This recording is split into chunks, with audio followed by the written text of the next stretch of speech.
जलपुर गांव के एक कोने में रामू लोहार का एक छोटा सा घर था। उस दिन सुबह सवेरे रामू लोहार अपने औजार लिए काम पर निकल रहा था। कब तक ऐसा चलेगा राम? हर रोज नई आश लेकर निकलते हो और रोज उदास होकर लौटते हो। क्या तुम्हें नहीं दिखता पूरे गांव में केवल हमारी हालत बुरी है? क्या करूं मीना, तू ही बता।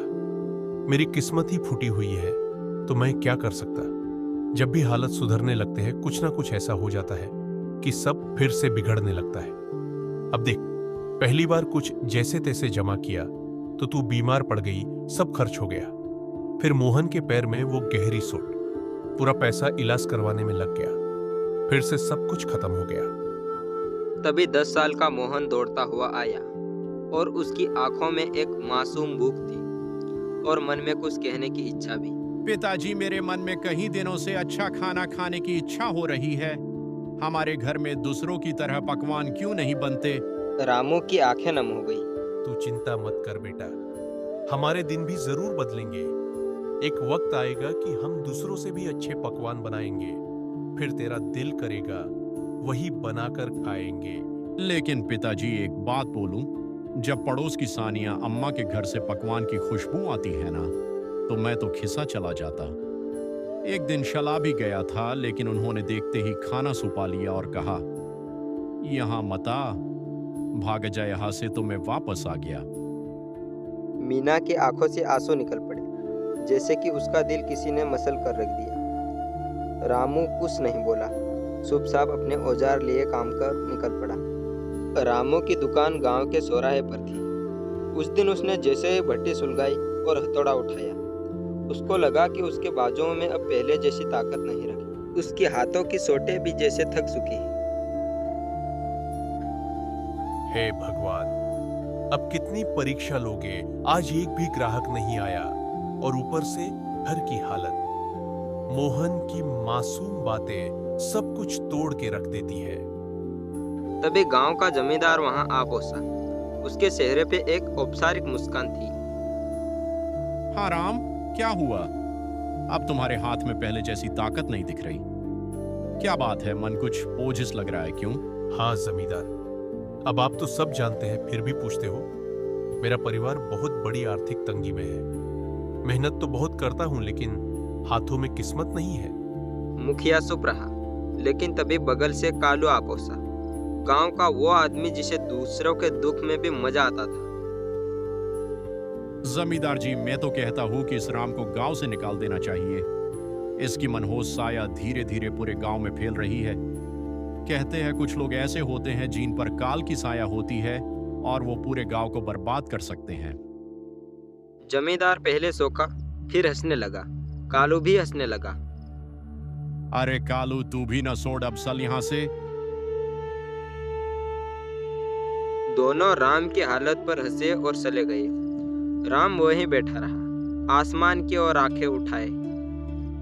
हे भगवान, क्या मैंने अपनी तकदीर खुद लिखी थी? क्या मैंने किसी का बुरा किया था? कभी छोरी, कभी बेईमानी, मैंने कभी बुरा नहीं किया। फिर मेरे ऊपर ये दुख क्यों आया है? क्यों मेरे सपनों के लिए बुझ गए? मेरी उम्मीदों के चिराग बुझ गए। धुंध में खो गया है, कहीं से रास्ता नजर नहीं आता। ये तन्हाव कब खत्म होगी?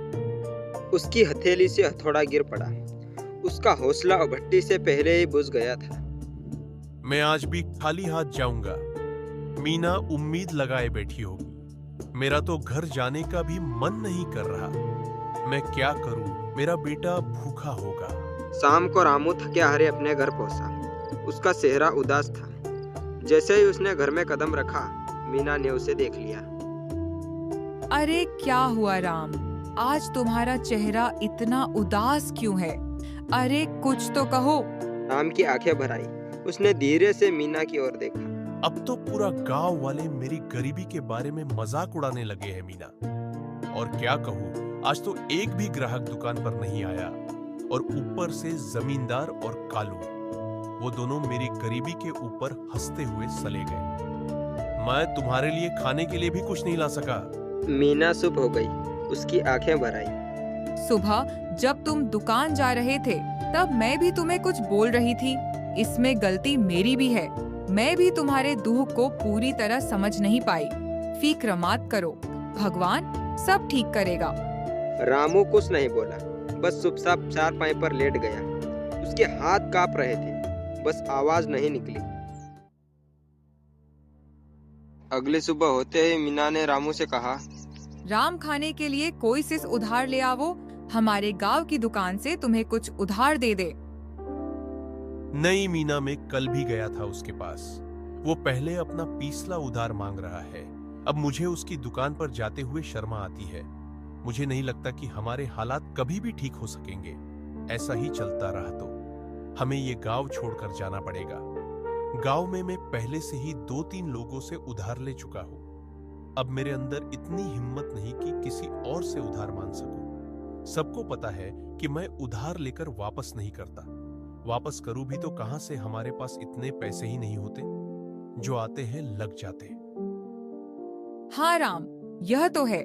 भगवान पता नहीं कि किस बात की सजा दे रहा है हमें, लेकिन हमें उम्मीद रखनी चाहिए। हमारे भी दिन एक दिन जरूर बदल जाएंगे। ये बात तो मुझे तुमसे सुनते हुए 10 साल हो गए हैं। आज तक ऐसा दिन नहीं आया। वह चुपचाप घर से निकल पड़ा और सीधा जंगल की ओर चल दिया। उसकी आंखों में उदासी थी, दिल बहुत भारी था और कदम जैसे बेजान थे। दिमाग में बार बार एक ही ख्याल आ रहा था, क्या जिंदगी का यही अंत है? क्या मैं अपनी तकलीफों से हमेशा के लिए मुक्त हो जाऊं?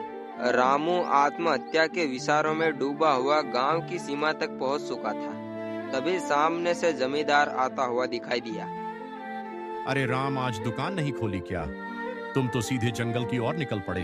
क्या बात है, अब लोहार से लक्कड़हारा बनने का इरादा है क्या? रामू चुप रहा। वह पहले से ही उदास था। उसके पास जमींदार को जवाब देने के लिए कोई भी शब्द नहीं था। चलो अच्छा है, लक्कड़हारे भी बुरे नहीं होते। कम से कम इस जंगल में तुम्हारी किस्मत का मजाक तो नहीं उड़ाएगा ना? जमींदार हंसता रहा और चला गया। रामू बिना कुछ बोले जंगल की गहराई की ओर बढ़ गया। रामू अब थक चुका था, उसके पैर जवाब दे चुके थे। वह एक घने पेड़ की छाया में बैठ गया और आसमान की ओर देखने लगा। मैं मर्द होना, इसलिए मैं किसी के सामने रो नहीं सकता। अगर मीना और मोहन मुझे रोते हुए देख लेते तो उनका मनोबल टूट जाता। इसलिए मुझे जंगल आना पड़ा। भगवान, तू मेरी कितनी परीक्षा लेगा? रामू उदास होकर आसमान की तरफ देखते हुए बातें कर रहा था कि अचानक उसके कानों में किसी के चीखने की आवाज आई। कोई है तो मेरी मदद करो। वह उठा और इधर उधर देखने लगा कि अचानक उसकी नजर एक साधु बाबा पर पड़ी। वह जमीन पर गिरे हुए थे। रामू तुरंत उनके पास गया। साधु महाराज, आपको क्या हुआ? आप ऐसे क्यों पड़े हैं? बेटा, मैं राज की ओर जा रहा था कि रास्ते में मेरे पैर में जोर की मौज आ गई। मैं गिर पड़ा और तभी से मैं इस सुनसान जंगल में पड़ा हूं। ये जंगल इतना वीरान है कि यहाँ कोई आता ही नहीं। कई दिन हो गया लेकिन यहाँ कोई इंसान नहीं दिखा। मुझे बहुत प्यास लगी है, मेरा गला सूख रहा है। अगर जल्दी पानी नहीं मिला तो शायद मैं बस नहीं सकूं। रामू घबरा गया और इधर उधर तुरंत देखने लगा, शायद कहीं से पानी या कोई मदद मिल जाए। परंतु यहाँ तो दूर दूर तक कोई तालाब नहीं दिख रहा है। साधु महाराज बताइए, साधु महाराज, अगर आपको पता है कि पानी कहाँ मिल सकता है तो मैं अभी ले आता हूँ। यहाँ से लगभग 2 मील दूर एक तालाब है। तुम वहां से मेरे लिए पानी ले आओ बेटा। इतना कहकर साधु ने अपना कमंडल रामू के हवाले कर दिया। थका हुआ रामू बिना देर किए उस दिशा में चल पड़ा जहां उसे अपनी आखिरी उम्मीद नजर आ रही। जंगल के खामोशी के बीच वह अपनी थकी हुई टांगों के बावजूद तालाब तक पहुंच गया। जब उसने कमंडल पानी में डाला कि अचानक तालाब से धुआं उठने लगा। धुआं धीरे धीरे एक भयानक औरत की शक्ल लेने लगा। यह दृश्य देखकर रामू के दिल में डर और हैरानी की लहर दौड़ गई। तेरी हिम्मत कैसे हुई इस तालाब से पानी लेने की? क्या तुझे नहीं पता कि इस तालाब से कोई जल नहीं ले सकता? देखो, मुझे सच में नहीं पता था कि ये तालाब तुम्हारा है। मुझे माफ करो, मैंने कोई ऐसा अपमान नहीं किया। मैं एक चुड़ैल हूँ। अगर तुझे इस तालाब से पानी चाहिए तो मेरी एक पहेली का उत्तर देना होगा। अगर उत्तर गलत दिया तो इसी तालाब में डूबा कर मैं तुम्हें मार दूंगी। लेकिन हाँ, एक और रास्ता है, तू यहाँ से बिना जल लिए चला जा, ना पहेली ना मौत। रामू गहरी सोच में डूब गया। एक और साधु की प्यास और दूसरी ओर मृत्यु का भय। मैं यहाँ से जल लिए बिना बिल्कुल नहीं जाऊंगा। मैंने किसी से जल लाने का वसन दिया है और मैं अपना वसंत नहीं तोड़ूंगा। तो मेरी ये पहेली सुन। एक घर ऐसा जो हर दिशा में खुला हो, जिसके अंदर उजाला हो, उसके अंदर ना कोई खिड़की है, ना कोई दरवाजा, ना कोई दीवार और ना ही कोई जमीन, फिर भी उसमें सब कुछ समाया हो। रामू ने कुछ क्षणों के लिए अपनी आंखें मोड़ ली। उसकी सांसें तेज और बेकाबू थी, मानो दिल के अंदर एक तूफान चल रहा हो। लेकिन उसके चेहरे पर एक अनोखा सा सुकून था, एक शांत भरा भाव, जैसे वो अपने भीतर से अपनी सच्चाई को खोजने की कोशिश कर रहा हो।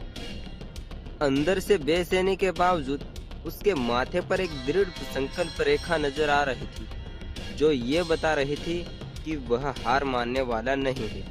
वो है मनुष्य का मन, जो हर दिशा में खुला होता है, जिसमें उजाला भी होता है और अंधकार भी, ना कोई दीवार, ना कोई दरवाजा, फिर भी उसके अंदर पूरा संसार समा जाता है।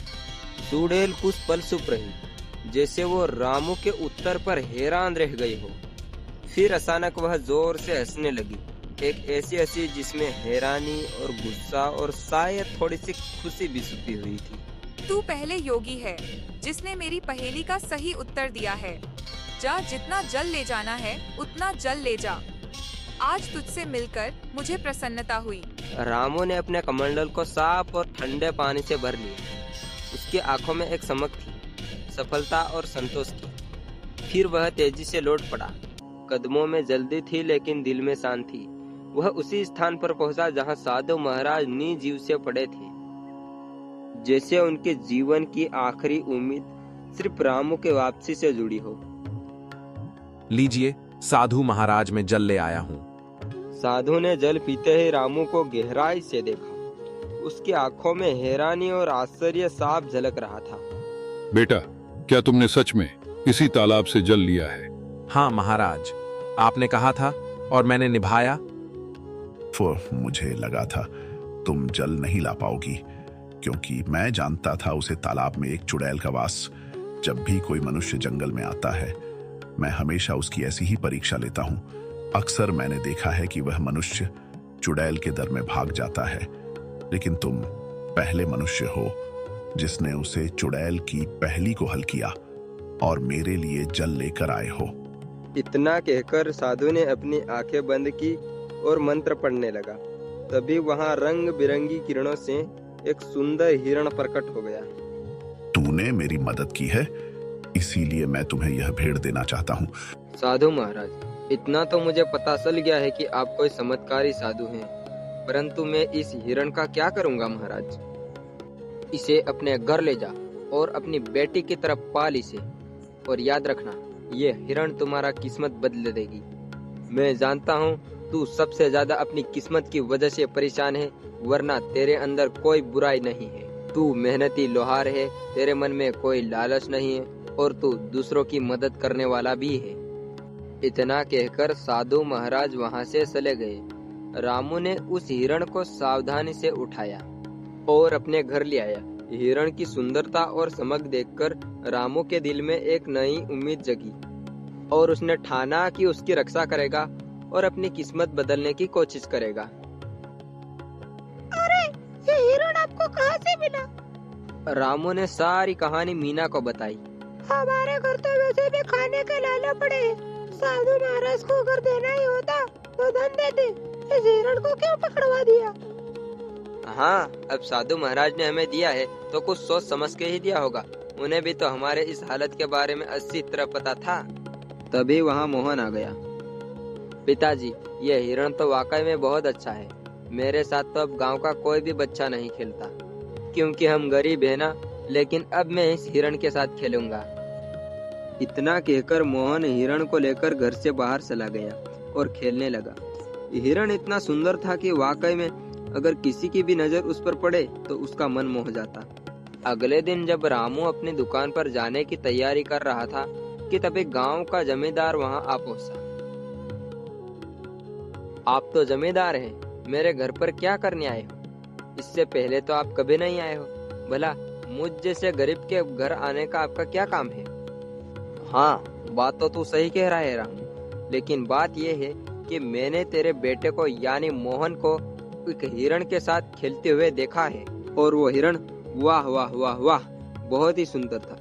और तुम जानते हो कि मुझे जानवरों को पिंजरे में रखने का कितना शौक है, तो वह हिरण में खरीदना चाहता। मीना यह सुनकर चौकस हो गई। वह कुछ कहने वाली थी कि माफ कीजिए, मैं आपको वह हिरण नहीं बेच सकता। अरे भाई, मैं आपको इसकी बहुत अच्छी कीमत दूंगा। आप मुझे चाहे इसकी कितने भी कीमत दें, माफ कीजिएगा, मैं वह हिरण नहीं बेचूंगा। जमींदार वहां से क्रोधित होकर चला गया। आपने ये क्या किया? जमींदार हमें अच्छी कीमत दे सकता था, हमारी हालत सुधर सकती थी। मैं यह हिरण नहीं बेच सकता मीना। यह हिरण मुझे साधु महाराज ने भेंट किया है, और भेंट किया हुआ चीज को कभी बेचा नहीं जाता। कुछ दिन ऐसे ही बीत गए। रामू और उसका परिवार हिरण से इतना जुड़ गया कि हिरण को छोड़ने का भी ख्याल नहीं आता था। फिर कुछ दिन बाद एक व्यापारी वहां आ पहुंचा। अरे भाई, मुझे तुम्हारा ये हिरण बहुत पसंद आया है, मैं तुम्हें इसकी मांगी हुई कीमत दूंगा। यह हिरण मुझे बेच दो। तुम चाहो कितना भी मुझे धन दो, लेकिन मैं इस हिरण को नहीं बेचूंगा।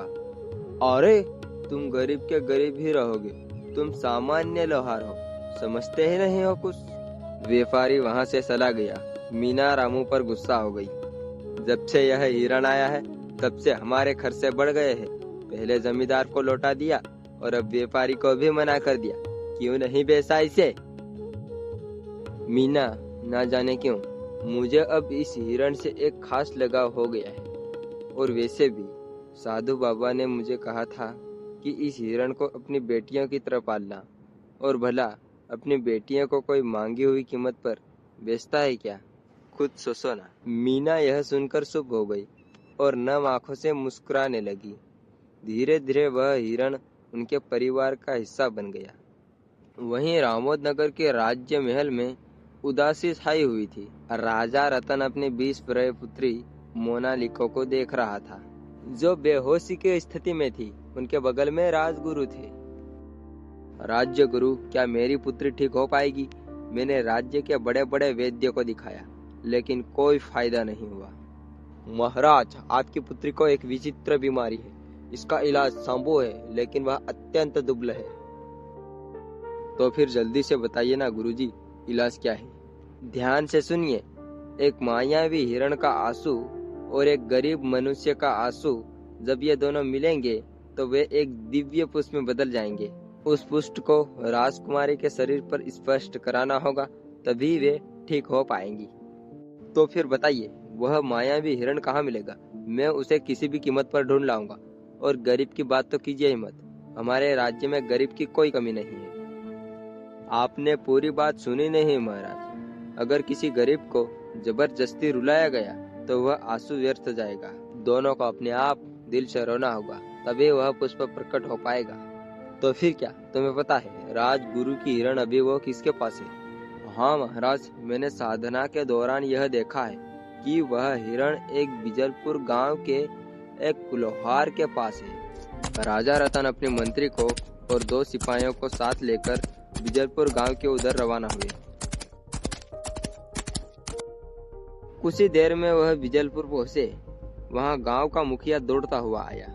अरे रे, हमारे तो भाग्य ही खुल गए हैं, राधा विक्रम पधारे हैं। मुझे तुम्हारी बातें सुनने में कोई दिलचस्पी नहीं है, बस इतना बताओ कि इस गांव में कोई लोहार रहता है जिसके पास हिरण है? हाँ महाराज, रामू लोहार। पूरे गांव को पता है कि उसके पास एक हिरण है, और वह हिरण किसी को देता भी नहीं है, क्योंकि वह अत्यंत सुंदर है। मुखिया राजा रतन को लेकर रामू के घर चल पड़ा। रामू मंत्री 2 सिपाहियों को देखकर चौंक गया। क्यों, तुम्हारे पास क्या एक हिरण है, और वह मायावी भी है? प्रणाम साधु महाराज, प्रणाम।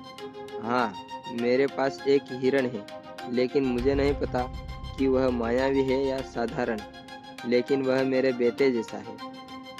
वह हिरण तुम्हें कहाँ से मिला? एक साधु महाराज ने मुझे यह हिरण भेंट किया था महाराज। समझ गया, उस साधु महाराज ने तुम्हें एक मायावी हिरण दिया है। चलो, मैं उसे खरीदना चाहता हूँ। क्षमा कीजिए महाराज, मैं इसे बेचना नहीं चाहता और बेच भी नहीं सकता। महाराज, ये इतना ही मूर्ख है, जमींदार ने भी उसे खरीदने की कोशिश की मगर इसने नहीं बेचा। हमारे गांव का सबसे बड़ा व्यापारी वह खरीदने आया लेकिन फिर भी नहीं बिका, और अब इसने आपको भी मना कर दिया है। इसकी हिम्मत तो देखिए। देखो लोहार, मुझे उस हिरण की बहुत जरूरत है। मैं तुम्हें बहुत अच्छी कीमत दूंगा उसकी, समझ रहे हो ना? महाराज, मैं नहीं दूंगा, क्षमा कीजिए। मैं तुम्हें आधा राज सौंप दूंगा, बस मुझे तुम वह हिरण दे दो। अगर आप मुझे पूरा राज दे दें तब भी मैं उसे आपको नहीं दूंगा, क्षमा कीजिए। सिपाहियों, इस लोहार को बंदी बना लो और उस हिरण को पकड़ कर ले आओ। चलो। सिपाहियों ने रामू और हिरण को पकड़कर दोनों के सामने पेश किया।